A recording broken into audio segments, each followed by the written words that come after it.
saja dikenalkan Bapak Ibu, ini yang sebelah kanan saya namanya calon doktor Otong Kusnadi, calon doktor, walaupun masih kuliah tapi calon Bapak Ibu. Pak Otong itu bagian rekrutmen dan data dan evaluasi. Jadi tim atau pendidikan guru penggerak dimulainya dari Pak Otong. Kemudian yang berikutnya paling kiri namanya Dr. Rita Dewi Suspanuti. Ini sudah dokter. Ya. Ini bagian program dan perencanaan dan pengembangan. Nanti kerjasamanya tentu saja dengan tim teknis. Kenapa saya harus kenalkan? Tadi Pak Yudi belum mengenalkan diri sebagai apa, sehingga saya kenalkan. Ini Pak Yudi Herman, calon dokter juga, Bapak Ibu. Pak Yudi ini yang mengontrol implementasi pendidikan guru penggerak. Jadi begitu pembukaan maka semuanya dihandle di PGP atau nanti pada waktu lokakah ya semuanya dihandle sampai evaluasinya masih oleh Pak Yudi. Yang berikutnya yang saya hormati tim fasilitator tadi sudah dikenalkan Pak Yudi, kemudian tim teknis, kemudian tim Pokja pendidikan guru penggerak. Ini yang bagian depan sudah difoto belum teman-teman? Termasuk bapak-bapak difoto juga ya. Kemudian yang saya banggakan ini pengajar praktek yang sudah menyelesaikan angkatan yang keempat. Yang paling belakang kelihatannya tepuk tangannya seperti darah khusus. Tidak kedengaran dan panggil. Jangan ragu-ragu Bapak Ibu. Jadi Bapak Ibu kita undang khusus ya, khusus, dan begitu Bapak Ibu sekalian sebagai perwakilan banyak juga yang minta diundang, oh hanya itu, gitu kan? Dan undangnya ke Labuan Bajo lagi kan? Itu jadi image-nya beda. Ini mau kerja apa mau jalan-jalan gitu? Saya bilang enggak, cuma lihat komodo gitu. Walaupun komodonya cuma patung aja di restoran tadi. Jadi Bapak Ibu kita undang, memang kita akan merefleksikan apa yang sudah dilakukan oleh Bapak Ibu sekalian. Ya, tadi sudah disampaikan tujuannya. Bapak Ibu sekalian nggak usah terlalu pusing ya, santai saja, ikuti aja alurnya karena ada fasilitator Bapak Ibu. Jadi nanti begitu penutupan ini selesai nggak usah belajar. Nggak usah gitu. Yang namanya refleksi itu apa ya, terus ini apa, nggak usah, nggak ada ujian Bapak Ibu, semuanya lulus lah udah. Bahkan tadi sebelum Bapak Ibu sekalian masuk sini pun kita sudah diskusi teman-teman gimana nih ya bapak-bapak ini, masa sudah 4 hari di sini 3 malam kok tahunya hanya hotel gitu kan.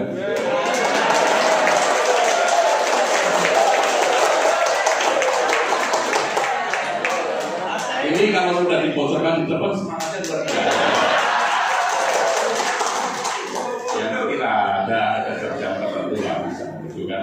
Masa hanya tahunya hotel, hotelnya tadi lewat saja Alfamart juga nggak ada ya. Saya takutkan Bapak Ibu sekalian nggak bersemangat karena tidak ada apa mie gelasnya gitu kan. Bapak Ibu sekalian santai saja, tidak apa-apa nanti. Jalan juga nggak apa-apa, jalan-jalan ke pantai juga pasti di pantai tidak ada apa-apa tidur pantai. Jadi Bapak Ibu kita sudah menjalankan PGP angkatan 4 ya, dan sebentar lagi akan kita umumkan karena kemarin juga pleno dan penutupan direncanakan itu tanggal 28 Desember. Ya, tentu saja ini hadiah bagi yang lulus di akhir tahun. Ya. Termasuk Bapak Ibu sekalian mesti kesini bawa pertanyaan, kapan saya juga nanti naik lagi gitu kan? Jadi fasilitator atau bagaimana gitu. Cuma permasalahannya pada waktu pembukaan ada tanya jawab. Jadi Bapak Ibu sekalian tidak bisa bertanya. Tapi di pembukaan saya langsung jawab saja tidak apa-apa. Jadi Bapak Ibu kita akan lakukan refleksi. Kemudian tadi sudah disampaikan ini 15 bulan luar biasa sekali ya, dengan berbagai kendala. Yang pertama adalah kendala keuangan tentu saja ya, karena ada pemindahan anggaran, pemindahan pengelolaan yang dari 7 menjadi 33 satker, dan itu pun satker baru saja dibuka, dan semuanya lagi belajar. Oleh karena itu, begitu berjalan baru 2 bulan saja sudah ada yang menulis di medsos, pengelolaan PGP degradasi. Pernah baca nggak? Degradasi. Nah, setelah saya telusuri tulisannya itu, ya nggak objektif, tentu saja. Kenapa nggak objektif? Bapak Ibu, saya ceritakan. Ada seorang pendampingannya itu 1 kali pendampingan ke CGP itu perjalanan saja pulang pergi 8 juta. Itu 8 juta. 1 kali perjalanan itu. Nah, begitu sekarang, waktu itu penanganannya oleh masih PMPTK. PMPTK begitu dapatkan kwitansi, ya langsung bayar saja. Begitu dialihkan ke PGP, karena orang PGP itu kan orang sana, dicek persis, diteliti, ke sana sampai ke dinasnya, sampai perahunya naiknya apa itu ketahuan Bapak Ibu. Ternyata pulang pergi itu hanya 1,5 juta. Gitu. Terus merasa kecewa, ya, terus menulis macam-macam, bahkan menantang bahwa kalau kayak gini, kalau dulu kan dibayar, ini buktinya saya dulu dibayar, ya sekarang harus dibayar sejumlah ini. Nah, terus BGP-nya bilang bahwa ini sesuai aturan, apa yang menjadi pengeluaran itu pasti akan dikeluarkan atau dibayarkan, gitu. Dia mengancam, kalau itu saya mundurkan diri. Saya bilang silakan mundurkan diri. Saya bilang ke BGP bahwa kita harus mengikuti aturan, karena nanti BGP lah yang akan ini.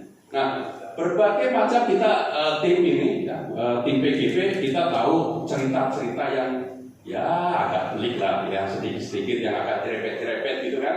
Itu kita mendapatkan yang seperti itu juga. Tapi nggak masalah Bapak Ibu sekalian, kita berjalan. Kemudian sekarang posisinya BPGP itu sedang memetakan mulai dari transportasi, kemudian tentang daerah yang ada jaringannya atau tidak, ada listriknya atau tidak. Bapak Ibu, di 1 kabupaten kota itu belum tentu 1 kabupaten itu listriknya merata. Ada beberapa kecamatan yang tidak ada listriknya, gitu ya. Kemudian ada yang transportasinya kesulitan. Saya kasih catatan satu saja, di DKI, di ibu kota Bapak Ibu, ada yang sulit untuk mengikuti pendidikan guru penggerak. Di daerah mana? Kepulauan Seribu, Bapak Ibu. Itu di DKI. Itu aja kesulitan, itu dimasukkan ke daerah khusus.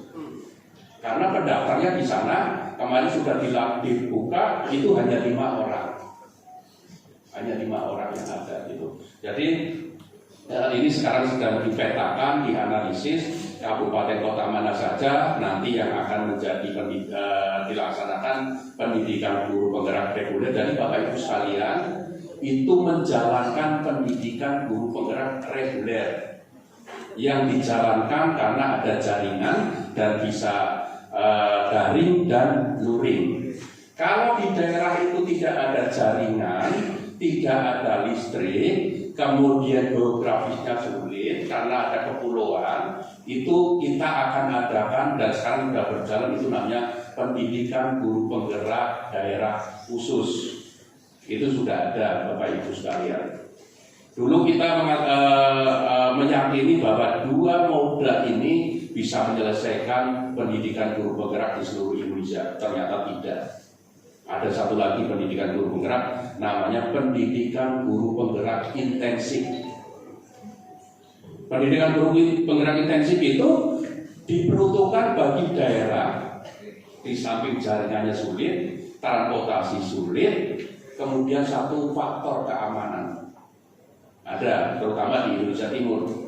Ya, pada waktu di situ akan dijalankan, fasilitator yang dari luar itu tidak mau masuk, takut pasti. Sampai bilang Pak Kasiman, apa jaminannya Pak Kasiman kalau saya ke sana, saya pulang bisa hidup lagi. Saya bilang, Yang bisa menjamin itu yang Maha Kuasa. Kalau saya suruh menjamin ya nggak bisa.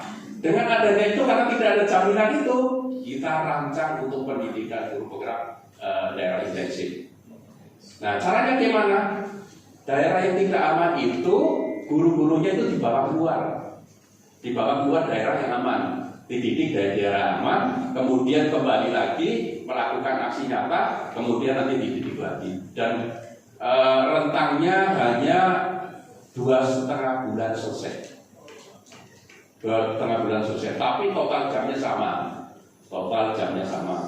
Kalau tadi yang pendidikan guru penggerak daerah khusus itu 6 bulan tetap, tapi menggunakan istilah PTM. Ada PTM 1, pembelajaran tatap muka pertama, terus aksi nyata atau belajar mandiri, tatap muka yang kedua, aksi nyata dan mandiri, dan seterusnya. Itu ada 5 kali PTM. Jadi nanti totalnya sama Bapak Ibu 310 JP. Kalau dulu di angkatan Bapak Ibu itu 306 JP. Itu 306 JP. Jadi Bapak Ibu di pendidikan guru penggerak itu pada prinsipnya kan kita akan membentuk pemimpin pembelajaran masa depan. Seorang pemimpin itu tidak bisa memimpin kelompoknya, sekolahnya, ya, atau lagi pemimpin yang lebih luas kalau tidak bisa memimpin dirinya sendiri. Oleh karena itu, Bapak Ibu sekalian, dulu waktu pembekalan diajari, ya, mulai dari diri dulu. Nah, di situ ada juga alur merdeka yang semuanya mulai dari diri. Semua materi itu mulai dari diri, direfleksikan kepada diri sendiri. Karena apa? Pada prinsipnya pemimpin itu dimulai dari dirinya sendiri.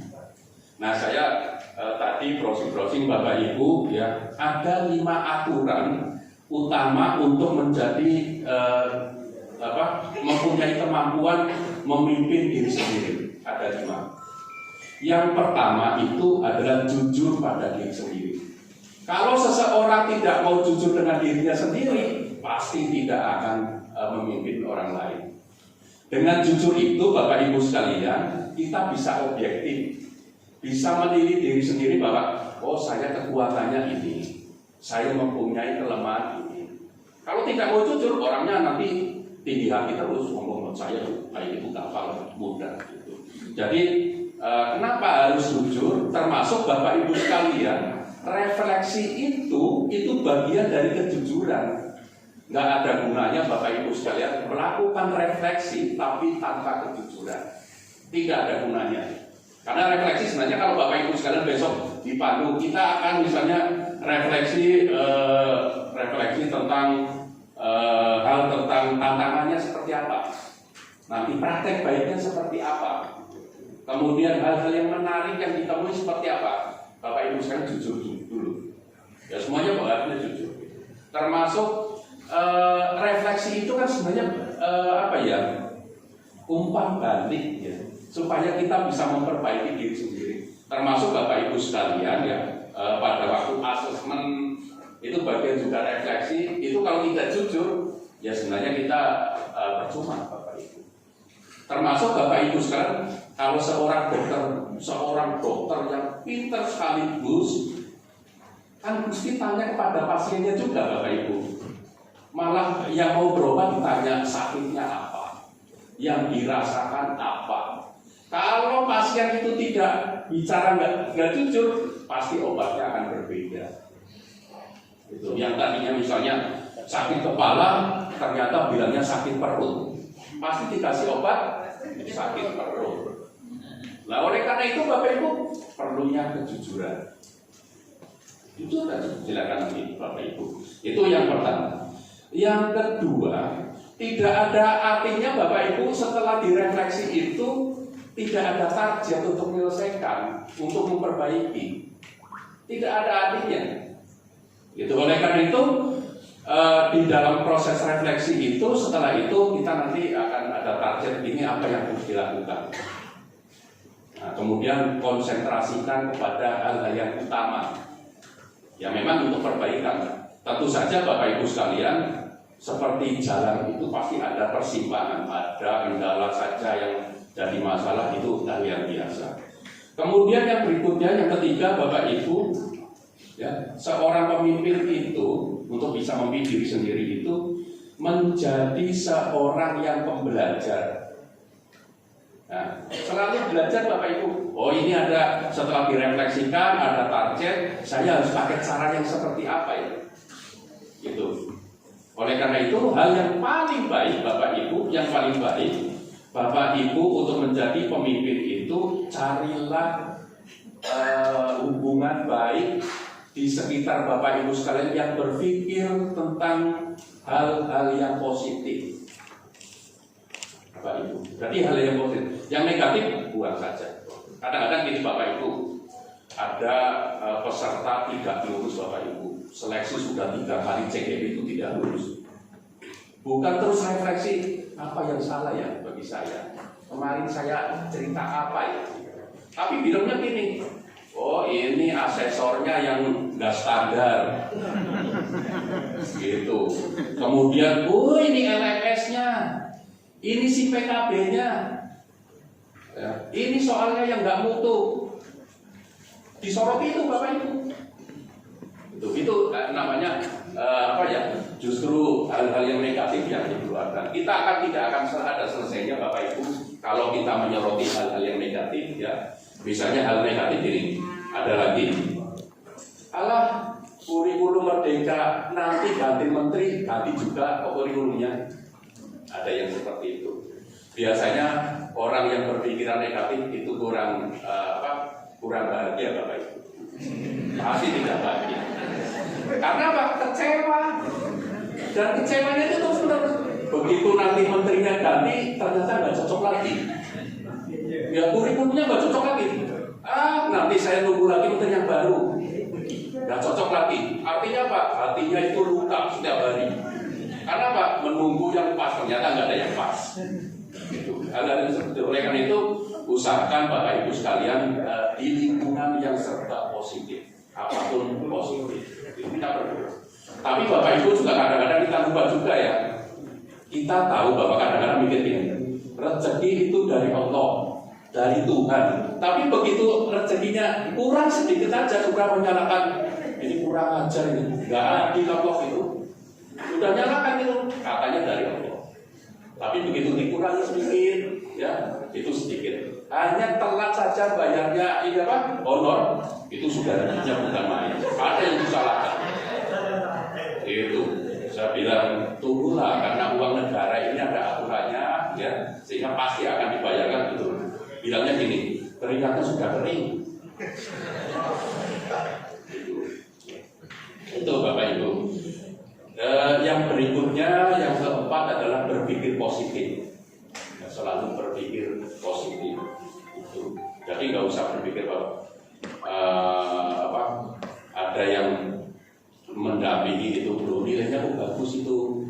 Nah, terus, oh ini ternyata temannya. Itu termasuk Bapak Ibu sekalian. Yang terakhir Bapak Ibu nomor 5 ya, kelima, itu rendah hati. Itu penting sekali Bapak Ibu. Karena Bapak Ibu ada beberapa lulusan yang sampai ke tempat kita, dinasnya mengatakan ini Pak Kasiman, ini lulusan guru penggerak kok tinggi hati ya, merasa bahwa sudah yang paling pintar. Ada yang seperti itu. Jadi yang lain itu sudah, oh saya sudah paling pintar. Itu bahkan kadang-kadang juga nggak mau berbaur dan lain-lain. Jadi disadari Bapak Ibu, ya, disadari terutama untuk guru penggerak atau Bapak Ibu semuanya, bahwa pencapaian hari ini sebetulnya adalah dampak dari perilaku atau rekan jejak yang tahun lalu yang sudah berlalu. Gitu. Bapak Ibu sekalian, sering ada orang mengatakan bahwa kita sedang menorehkan rekam jejak. Nah, oleh karena itu Bapak Ibu, guru penggerak yang kurang aktif, pelatihan kurang, kemudian belajar di komunitas kurang, pada waktu seleksi dia bingung. bingung luruskan apa ya. Itu kenapa rekam jejaknya bukan. Bahkan Bapak Ibu ada yang sudah 3 kali nggak lulus, ya jelas nggak lulus Bapak Ibu. Ternyata gini modelnya. Kemarin IC yang pertama nggak lulus, di copy paste lagi. Karena sering bertanya, ada yang bertanya, apakah boleh yang kemarin IC-nya saya copy paste di angkatan yang berikutnya? Boleh, tapi nggak lulus. Ya bagaimana lulus kan bisa refleksi. Mau sudah nggak lulus kok diangkat lagi, terus lagi diangkat lagi yang berikutnya, ya nggak lulus terus. Nah, di kisi-kisi di rekrutmen Bapak Ibu sudah ada ya. Di kisi-kisi itu bahwa seseorang yang bisa ikut guru penggerak adalah punya inisiatif. Apakah isinya mencerminkan inisiatif? Kalau tidak, ya tidak bisa. Calon guru penggerak tidak ada inisiatif sama sekali, ya nggak bisa lulus. Itu. Kemudian daya juang, ada masalah sedikit, kemudian berpihak pada murid. Nah ini Pak Otong kadang-kadang sering diprotes Bapak Ibu, ada seseorang yang saya itu lulusan pendidikan luar negeri S3, saya juara ini, masa saya nggak lulus? Itu ada yang seperti itu. Tapi ada juga Bapak Ibu sekalian yang pokoknya S1 di dalam negeri, yang nggak banyak kegiatan, tapi fokus pendidikan, berfokus pada murid, diceritakan itu lulus. Jadi Bapak Ibu sekarang nggak usah muluk-muluk, ya. Artinya apa yang dilakukan, cerita apa yang ditulis yang dilakukan itu, yang ditulis itu masih tanda tanya Bapak Ibu ya, masih ada tanda tanya. Artinya kalau yang dilakukan itu ditulis itu sebenarnya tidak berdampak, tidak menggerakkan, tidak ada inisiatif, tidak ada daya juang, tidak ada berfokus pada murid, yang tetap sampai kapanpun yang ditulis tetap nggak lulus Bapak Ibu.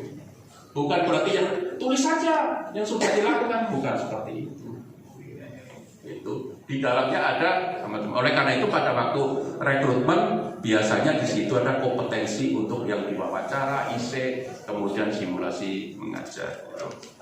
Nah, Bapak Ibu, kita undang ke sini, kita ingin mendapatkan masukan, walaupun sebenarnya pendidikan guru penggerak sekarang sudah beda, yang dari 9 bulan menjadi 6 bulan, tapi Bapak Ibu sekalian kita ingin mendengarkan, ingin mendapatkan masukan, tapi tanpa masukan kita sebenarnya kita tidak bisa memperbaiki untuk kedepannya seperti apa.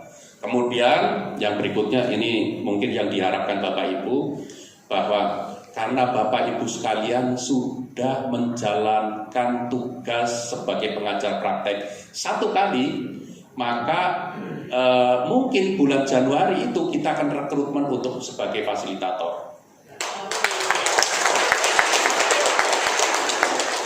Ya, fasilitator. Di pendidikan guru penggerak angkatan 4 ada, saya catat ada 1.600 pengajar praktek. Banyak sekali Bapak Ibu. Dan untuk menjadi fasilitator tentu saja kita punya standar, harus mendaftar lagi, ya tidak langsung jadi fasilitator, ya mendaftar lagi. Karena gini Bapak Ibu, posisi Bapak Ibu sekalian kalau tidak segera naik menjadi fasilitator, posisinya akan diambil oleh guru penggerak alumni. Itu. Jadi alumni guru penggerak itu nanti akan direkrut menjadi pengajar praktek. Pengajar praktek sesegera mungkin menjadi fasilitator. Kalau sudah menjadi fasilitator 1 angkatan bisa menjadi instruktur. Nah, menjadi fasilitator bagi Bapak Ibu sekalian yang memenuhi persyaratan ya sebagai calon guru penggerak, maka akan diberikan namanya rekognisi, penyetaraan. Itu. Nah, tentu saja ikuti saja, karena gini Bapak Ibu, kalau nanti diterangkan nanti kesulitan, kalau nanti ada rekrutmen pendidikan rekrutmen fasilitator dari pengajar praktek, ikut. Mau dari dosen, mau dari praktisi, mau dari kepala sekolah, mau dari guru, ikut saja dulu. Ya, posisinya jadi fasilitator dulu. Setelah sudah jadi fasilitator, kalau dosen ikut rekognisi bisa enggak? Tidak bisa Bapak Ibu. Masa nanti dosen terus jadi kepala sekolah? Gitu.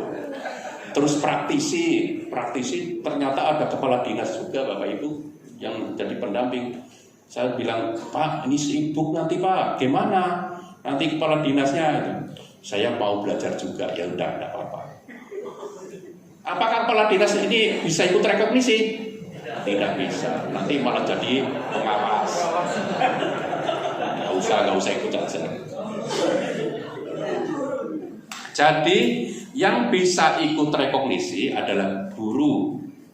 Kemudian yang berikutnya kepala sekolah yang belum NRKS, belum memiliki nomor registrasi kepala sekolah atau belum ikut pendidikan pelatihan kepala sekolah, calon kepala sekolah. Itu bisa. Jadi mulai angkatan 8 Bapak Ibu, mulai angkatan 8 kita sudah rekrutmen guru penggerak itu asalnya dari guru dan dari kepala sekolah. Jadi kalau kepala sekolah sekarang sedang menjabat, kemudian mau ikut pendidikan guru penggerak, boleh. Itu kan ada, karena kita sudah mengeluarkan Permendikbud nomor 40 tahun 2021. Bagi daerah yang belum memiliki guru penggerak dan tidak ada guru yang sudah ikut pelatihan calon kepala sekolah, maka bisa mengangkat guru yang belum CG, belum GP dan belum pelatihan calon kepala sekolah. Boleh. Ya, tapi ada catatannya, hanya 1 periode.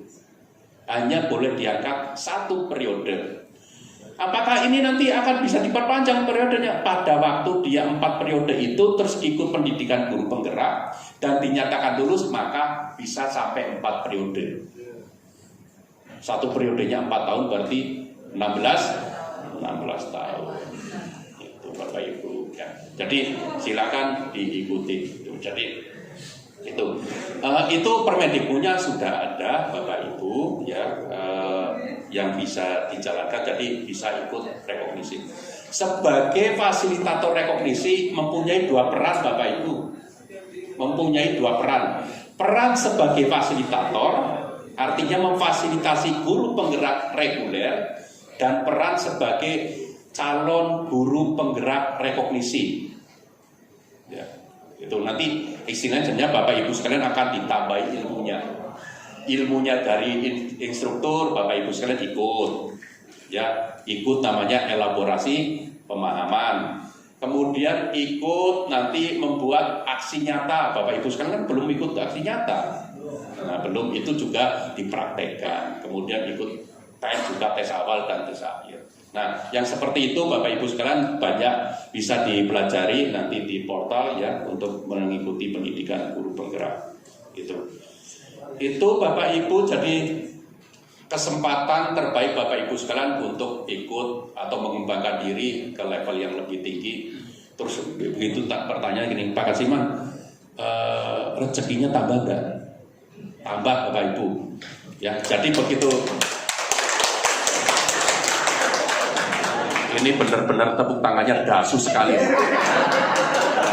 Coba tepuk tangan bareng. Ini yang belakang malah intensif udah. Kurang aman itu. Itu. Jadi rezekinya pasti ngikut. Jadi artinya mulai dari CGP itu nggak dibayar. Kemudian PP lumayan lah sedikit. Kemudian nanti jadi fasilitator lumayan kuadrat. Jadi instruktur lumayan banget. Jadi lumayan. Jadi nanti kalau Bapak Ibu sekalian ikut namanya fasilitator atau pendidikan guru penggerak rekognisi, 1 kali jalan Bapak Ibu sekalian punya 3 status. Ya, mesti nunggu ini Bapak Ibu status apa? Ternyata bilangnya status palsu. Yang pertama Bapak Ibu sekalian, kalau sampai lulus, Bapak Ibu mendapatkan status CGP, guru penggerak. Yang kedua, status PP sudah jelas ditanggung. Yang ketiga, statusnya fasilitator sudah jelas. Nah, Bapak Ibu, aktor-aktor pendukung itu hanya seleksi 1 kali ya. Aktor pendukung itu siapa aja? PP, fasilitator, instruktur, seleksinya hanya 1 kali, digunakan berkali-kali. Jangan gini, kemarin sudah jadi PP, daftar lagi. Jadi pengajar praktek, daftar lagi. Sudah jadi fasilitator, daftar lagi. Memang spesialisasi daftar ya. Biasanya Pak Otong yang seperti itu, udah ini gak usah diluluskan om. Masa mau ikut pembekalan lagi? Untuk apa? Bapak Ibu kalau sudah mendapatkan lisensi sertifikat fasilitator, sertifikat instruktur, sertifikat pengajar praktek, itu sudah melekat pada dirinya. Bapak Ibu misalnya mau pindah sekolah, nggak masalah. Ya, asal Bapak Ibu sekalian masih punya lembaga pengampunya. Ya, kalau sudah pensiun, punya lembaga pengampu nggak punya. Karena apa? Penugasan itu bukan penugasan oleh diri sendiri, ada yang ditugaskan. Itu jadi Bapak Ibu sekalian bisa. Nah, kelebihan dari fasilitator Bapak Ibu itu bisa melaksanakan tugas dimanapun. Karena apa? Daring.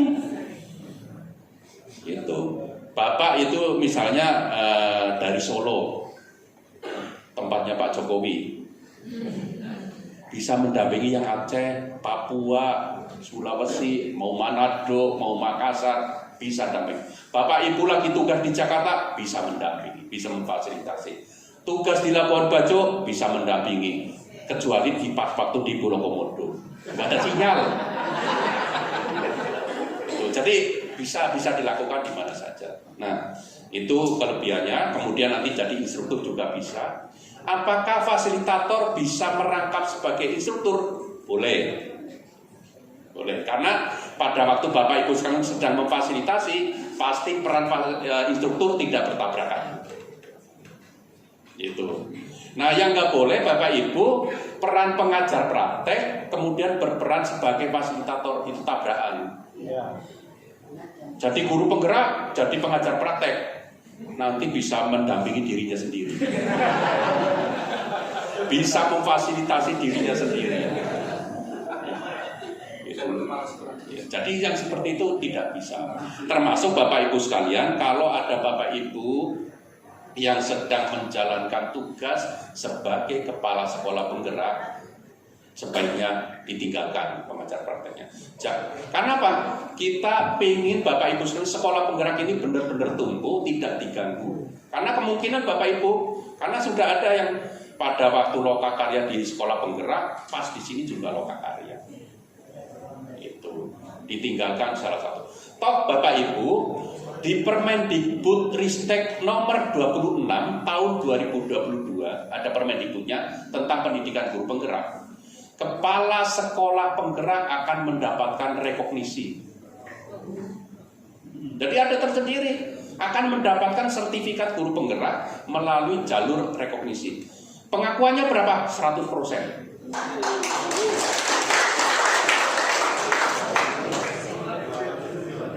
Ini yang belakang kelihatannya sudah dari PGB reguler. Tepuk tangannya keras, yang depan malah kembali.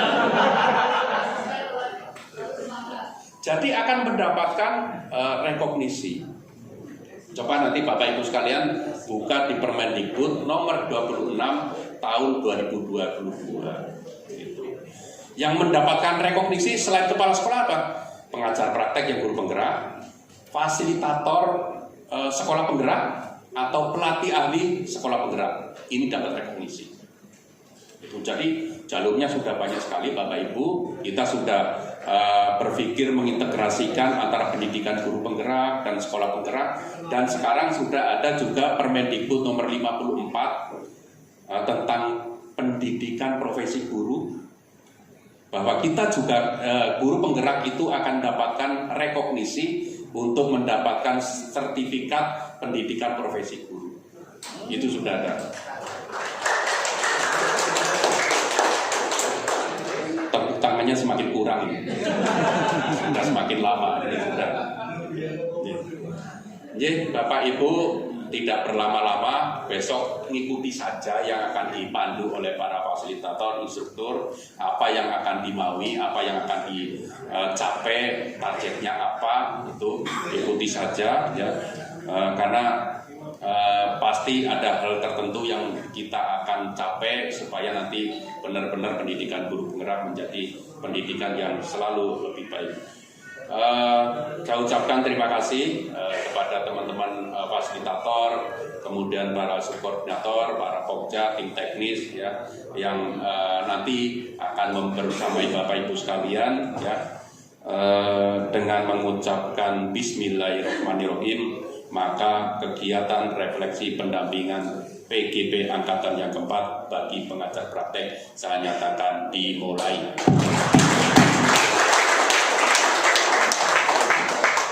Terima kasih, kurang lebihnya mohon maaf. Assalamualaikum warahmatullahi wabarakatuh.